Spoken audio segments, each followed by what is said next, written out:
अगर मैं आपसे कहूँ कि आज तक आपने अपनी ज़िंदगी में एक भी फ़ैसला खुद से नहीं लिया, जो करियर चुना, जिससे प्यार हुआ, जिस बात पर गुस्सा आया, यहाँ तक कि ये वीडियो देखने का डिसीज़न भी, अगर वो आपकी फ्री विल का नतीजा नहीं था, तो फिर आप कौन हैं? और अगर फ्री विल एक इल्यूज़न है, तो रिस्पॉन्सिबिलिटी, पाप, सज़ा और सही-गलत का मतलब क्या रह जाता है? आज हम बात करेंगे एक ऐसी किताब की, जो आपकी सोच की नींव हिला देगी। सैम हैरिस की फ्री विल। आपने ये वीडियो क्यों खोला? आपको ये क्यूरियोसिटी क्यों हुई? ये सवाल आपके दिमाग में अभी क्यों आया? क्या आपने ये सब कॉन्शियसली चुना? सैम हैरिस यहीं से शुरुआत करते हैं। वो कहते हैं, जिस चीज़ पर हम सबसे ज़्यादा भरोसा करते हैं, उसी को हम सबसे कम जाँचते हैं और वो चीज़ है हमारी फ्री विल। हम सबको लगता है कि हम अपने थॉट्स के मालिक हैं। हमें लगता है कि मैं सोचता हूँ, इसलिए मैं डिसाइड करता हूँ।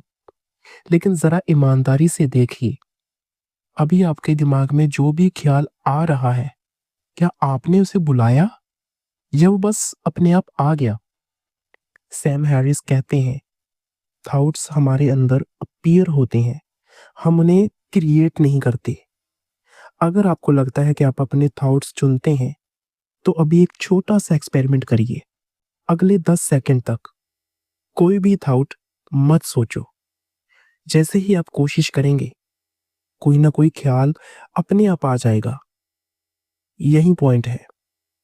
अगर थॉट आपके कंट्रोल में नहीं, तो डिसीजन कैसे पूरी तरह फ्री हुआ?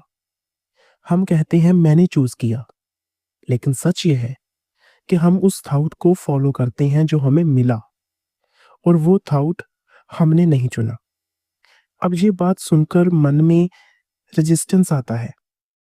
अगर फ्री विल नहीं है, तो मैं रिस्पॉन्सिबल कैसे? तो सही गलत का क्या मतलब? तो इंसान और मशीन में क्या फ़र्क? सैम हैरिस बहुत साफ कहते हैं, ये डर फ्री विल के खत्म होने से नहीं, ईगो के टूटने से आता है। हम फ्री विल को गलत तरीके से समझते आए हैं। हम मानते हैं कि फ्री विल का मतलब है कि हम कंप्लीटली इंडिपेंडेंट हैं। लेकिन ज़रा सोचिए, आप कहाँ पैदा हुए, ये आपने डिसाइड नहीं किया। आपके पेरेंट्स कैसे थे, ये आपने डिसाइड नहीं किया। आपके जीन्स कैसे हैं, ये आपने डिसाइड नहीं किया। आपको बचपन में क्या ट्रॉमा मिला, ये आपने डिसाइड नहीं किया। फिर भी हम कहते हैं, तुम ऐसे ही हो, तुम्हारी गलती है। सेम हैरिस कहते हैं, कोई भी इंसान ब्लैंक स्लेट बनकर पैदा नहीं होता। हम सब कॉजेज़ और कंडीशंस का रिजल्ट है। जिस तरह बारिश होती है, बिना किसी इंटेंशन के, वैसे ही इंसानी बिहेवियर भी कारणों की चेन से निकलता है। इसका मतलब ये नहीं कि इंसान कॉन्शियस नहीं है। इसका मतलब ये है कि कॉन्शियसनेस होने के बावजूद हम अपने थॉट्स के ऑथर नहीं हैं। अब जहाँ एक बहुत सटल बात है, सेम हैरिस ये नहीं कह रहे कि हम रोबोट्स हैं और सब कुछ फिक्स्ड है। वो ये कह रहे हैं कि हमारे डिसीजंस हमारे कंट्रोल से बाहर फैक्टर से इन्फ्लुएंस्ड हैं। इतने ज़्यादा कि एब्सोल्यूट फ्री विल एग्जिस्ट ही नहीं करती। आपको जो पसंद है, वो प्रेफ़रेंस कहाँ से आई? आपको जो नापसंद है, वो कहाँ से आई? आपने ये डिसाइड नहीं किया कि आपको मीठा पसंद आएगा या कड़वा। आपने ये डिसाइड नहीं किया कि आपको किस तरह के लोग अट्रैक्टिव लगेंगे। फिर भी हम कहते हैं, मैंने चूज़ किया। असल में हम अवेयरनेस के साथ एक प्रोसेस को देख रहे होते हैं, जो पहले से चल रही होती है। सेम हैरिस मेडिटेशन की बात करते हैं। जब आप ध्यान से ऑब्जर्व करते हैं, तो आप नोटिस करते हैं कि थॉट्स आते हैं, इमोशंस आते हैं और फिर चले जाते हैं। बीच में कोई सेंट्रल मैं मिला ही नहीं, जो ये सब कंट्रोल कर रहा हो। सेल्फ भी एक एक्सपीरियंस है, कोई सॉलिड चीज़ नहीं। अगर सेल्फ ही फिक्स्ड नहीं, तो फ्री विल किसकी? ये पॉइंट बहुत अनकंफर्टेबल है, लेकिन बहुत लिबरेटिंग। क्योंकि जब आप समझते हैं कि हर इंसान अपने सर्कमस्टेंसेस का प्रोडक्ट है, तो हेट्रेड डिसॉल्व होने लगती है। आप जज कम करते हैं, आप रिवेंज कम चाहते हैं, आप एम्पैथी ज़्यादा महसूस करते हैं। सैम हैरिस कहते हैं, अगर कोई इंसान वॉयलेंट है, तो वो किसी एविल सोल की वजह से नहीं, बल्कि फॉल्टी वायरिंग की वजह से है। Genes, upbringing, trauma, environment. इसका मतलब ये नहीं कि सोसाइटी को खुद को प्रोटेक्ट नहीं करना चाहिए। इसका मतलब ये है कि पनिशमेंट नफरत से नहीं, अंडरस्टैंडिंग से आना चाहिए। और सबसे बड़ी बात, जब फ्री विल का इल्यूजन टूटता है, तो गिल्ट भी टूटता है। आप खुद को एंडलेसली ब्लेम करना बंद करते हैं उन चीज़ों के लिए जो आपने कभी चूज ही नहीं की थी। और एरोगेंस भी टूटता है। आप ये नहीं कहते मैं बेहतर हूं, आप समझते हैं कि अगर आपकी जगह कोई और होता, उसी ब्रेन, उसी हिस्ट्री के साथ, तो वो भी वही करता। अब यहां से सवाल और गहरा हो जाता है, अगर सच में फ्री विल नहीं है, तो फिर कोशिश करने का क्या मतलब? मेहनत क्यों करें? खुद को बदलने की कोशिश क्यों करें? सैम हैरिस कहते हैं, ये सवाल गलत जगह से आता है। हम मान लेते हैं कि अगर फ्री विल नहीं है, तो सब कुछ पॉइंटलेस हो जाता है। लेकिन असल में ये उल्टा सच है। आप बदल सकते हैं, आप सीख सकते हैं, आप ग्रो कर सकते हैं। बस इतना फर्क है कि वो बदलाव भी कारणों की चेन का हिस्सा होता है। आप ये वीडियो सुन रहे हैं, ये आइडियाज आपके दिमाग में जा रही हैं, और ये आइडियाज आगे चलकर आपके बिहेवियर को बदल सकते हैं। क्या आपने ये कॉन्शियसली प्लान किया? शायद नहीं, लेकिन बदलाव फिर भी रियल है। सैम हैरिस कहते हैं, फ्री विल इल्यूजन है, लेकिन इन्फ्लुएंस रियल है। अब जरा मोरालिटी की बात करें। हम सोसाइटी में कहते हैं, अच्छा इंसान बनो, बुरा मत बनो। लेकिन अगर इंसान अपने नेचर का प्रोडक्ट है, तो फिर ब्लेम किसे करें?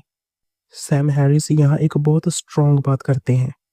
वो कहते हैं, ब्लेम और हेटर्ड प्रॉब्लम को सॉल्व नहीं करते। अगर कोई इंसान ब्लाइंड पैदा हुआ है, तो हम उसे सजा नहीं देते।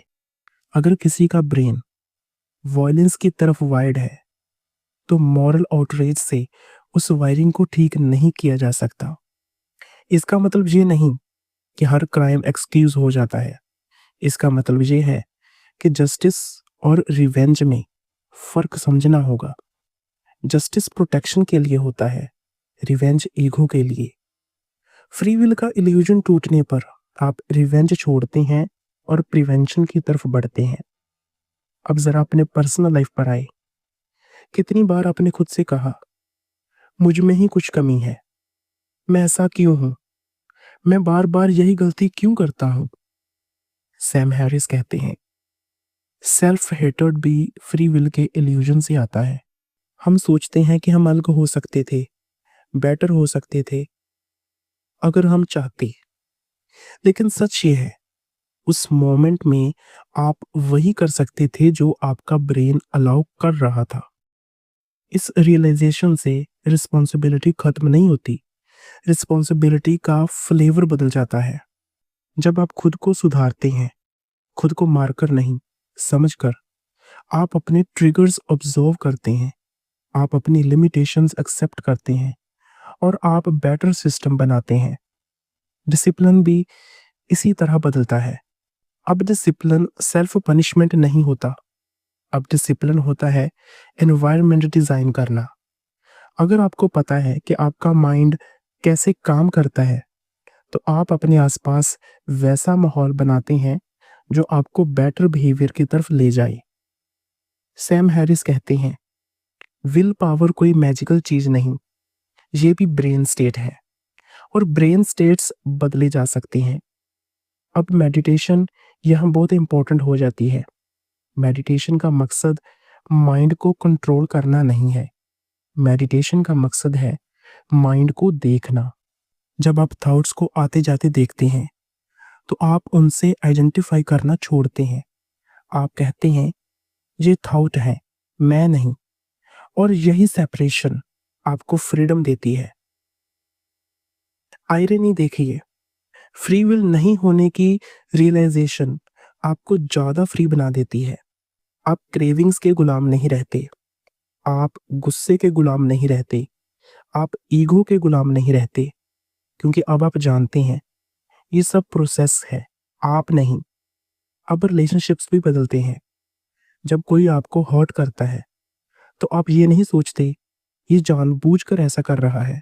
आप समझते हैं ये इंसान अपने लिमिटेशन से एक्ट कर रहा है। इससे आप वीक नहीं होते, आप क्लियर होते हैं। आप बाउंड्रीज रखते हैं लेकिन हेटेड नहीं रखते।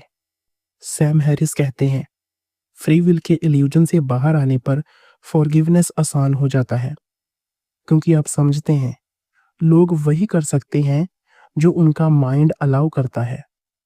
और अगर आप इस लॉजिक को पूरी ईमानदारी से पकड़ लें तो कंपैशन नेचुरल बन जाता है।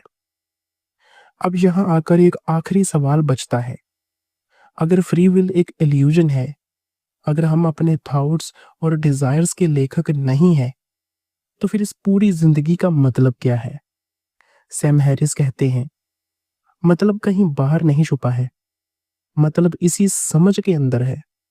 जब आप ये मान लेते हैं कि आप हर चीज के कंट्रोलर नहीं हैं, तो आप जिंदगी से लड़ना बंद कर देते हैं। आप हर थॉट को सही या गलत साबित नहीं करते, आप हर इमोशन को जस्टिफाई नहीं करते, आप बस उसे होने देते हैं। और यही एक्सेप्टेंस आपको प्रेजेंस देती है। अब जिंदगी बर्डन नहीं लगती, एक एक्सपीरियंस लगती है। सैम हैरिस कॉन्शियसनेस की बात करते हैं। आप इस पल अवेयर हैं, आप सुन रहे हैं, आप महसूस कर रहे हैं। ये अवेयरनेस ही सबसे बड़ी सच्चाई है। थॉट्स आते हैं, डिसीजंस होते हैं, एक्शंस होते हैं, लेकिन अवेयरनेस बनी रहती है। और उस अवेयरनेस के लेवल पर फ्री विल की जरूरत ही नहीं पड़ती। आप बस देखते हैं कि जिंदगी अनफोल्ड हो रही है। अब जरा डर पर बात करते हैं।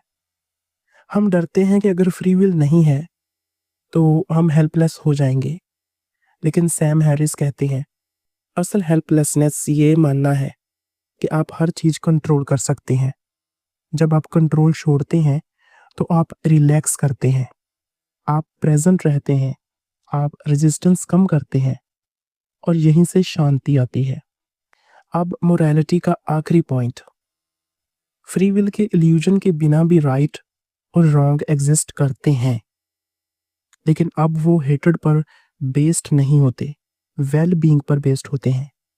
हम ये नहीं पूछते इसकी गलती है, हम पूछते हैं क्या चीज सफरिंग कम करेगी। यही मैच्योर एथिक्स है। अब इमेजिन करिए एक ऐसी दुनिया जहां लोग समझते हैं कि बिहेवियर लक और कंडीशनिंग का रिजल्ट है। ऐसी दुनिया में कंपैशन ज्यादा होगी, रिहैबिलिटेशन ज्यादा होगी, रिवेंज कम होगा, और सबसे जरूरी अंडरस्टैंडिंग होगी। अब अपने पर्सनल लाइफ पर लौटिए। जब आप फेल होते हैं तो आप खुद को तोड़ते नहीं, आप कहते हैं इस मोमेंट में ये मेरे लिए पॉसिबल नहीं था, और फिर आप नेक्स्ट मोमेंट के लिए कंडीशंस बदलते हैं। ये अप्रोच आपको लेजी नहीं बनाती, ये आपको स्ट्रैटेजिक बनाती है। अब अचीवमेंट भी बदल जाता है। आप सक्सेस पर घमंड नहीं करते, आप फेलियर पर खुद से नफरत नहीं करते। आप समझते हैं सब कुछ प्रोसेसेस का रिजल्ट है। और इसी अंडरस्टैंडिंग से ग्रेटिट्यूड पैदा होती है, क्योंकि आप जानते हैं अगर थोड़ा सा भी ब्रेन अलग होता, सर्कमस्टेंसेस अलग होते, तो ये जिंदगी भी अलग होती। सैम हैरिस कहते हैं फ्री विल के इल्यूजन के बिना आप ज्यादा काइंड बनते हैं, खुद के लिए भी, दूसरों के लिए भी। और ये काइंडनेस वीकनेस नहीं है, ये क्लैरिटी से आती है।